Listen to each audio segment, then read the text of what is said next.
ഇതാണ് KSRTC bus സ്റ്റാൻഡിൻ്റെ entrance എന്ന് പറയുന്നത്. ഈ എൻട്രൻസിൽ എന്ന് പറഞ്ഞിട്ടുണ്ടെങ്കിൽ ആ ബസ് പോകുമ്പോഴുള്ള താഴ്ച കണ്ടോ, ആ വെള്ളം കണ്ടോ, ഇതൊക്കെ മൊത്തം ഗട്ടറാണ്. മൊത്തം ഗട്ടർ എന്ന് പറഞ്ഞിട്ടുണ്ടെങ്കിൽ അത്രയും അപകടം ഉണ്ടാവുന്ന രീതിയിലാണുള്ളത്. ആ ബസ്സിൻ്റെ ആ ചെരിവ് നോക്കട്ടോ, ഒരു ഭാഗം അത്രയും ചെരിഞ്ഞിട്ടാണ് പോകുന്നത്. അപ്പോൾ ഈ അവസ്ഥയിൽ ഈ KSRTC ബസ്സുകളുടെ ഫിറ്റ്നസ് എങ്ങനെ മെയിൻറ്റെയിൻ ചെയ്യാൻ പറ്റും?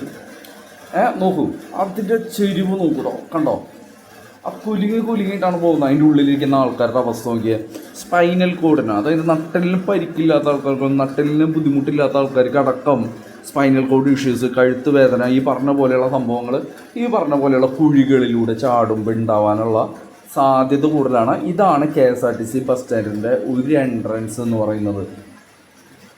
രണ്ടാമത്തെ എൻട്രൻസ് ആണ് ഇത് കാണുന്നത് കേട്ടോ. ഇവിടെയും കുഴികളാണ്. ഈ വെള്ളമൊക്കെ നിറഞ്ഞു കിടക്കുന്നത് കുഴികളിലാണ്. ഓക്കെ, ഇത് കണ്ടോ, ആ ഇരുമ്പിൻ്റെ ആ ഒരു സ്റ്റയറും കാര്യങ്ങളൊക്കെ പൊട്ടി കല്ലുകൾ മൊത്തം ഇടിഞ്ഞ്, അതായത് മോശമായിട്ടുള്ള കൺസ്ട്രക്ഷനാണ്. ഇപ്പോൾ അതായത് പുറത്തേക്കുള്ള വഴിയാണ് കേട്ടോ, KSRTCയുടെ പുറത്തേക്കുള്ള വഴിയാണ്.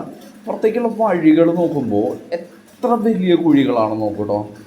ഈ കുഴികൾ ചാടാതെ വണ്ടികൾക്ക് പോകാൻ കഴിയില്ല. അറ്റത്ത് കൂടെയാണ് ആ വളവിൻ്റെ അവിടെ വണ്ടി എടുക്കുന്നത്. കാരണം എന്ന് പറഞ്ഞിട്ടുണ്ടെങ്കിൽ ഈ കുഴികളിൽ ചാടാതെ പോവുക എന്ന് പറയുന്നത് വളരെയധികം ബുദ്ധിമുട്ടുള്ളൊരു കാര്യമാണ്.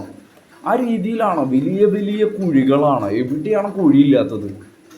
ടൂ വീലേഴ്സൊക്കെ വളരെയധികം അപകടം ഉണ്ടാകുന്നത്, ടൂ വീലേഴ്സ് വീഴുകയും കാര്യങ്ങളൊക്കെ ചെയ്യുന്ന ഒരു ഇടമാണത്.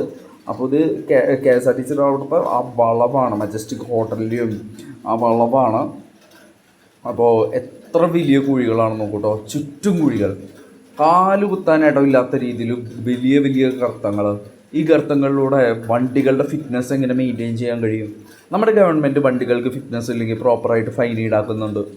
ആ രീതിയിൽ ഈ റോഡുകൾ ഉപയോഗിച്ചിട്ട് നമ്മളുടെ വണ്ടികളുടെ ഫിറ്റ്നസ് ഇല്ലാതാവുമ്പോൾ അവർ ഫൈൻ ഈടാക്കുന്നു.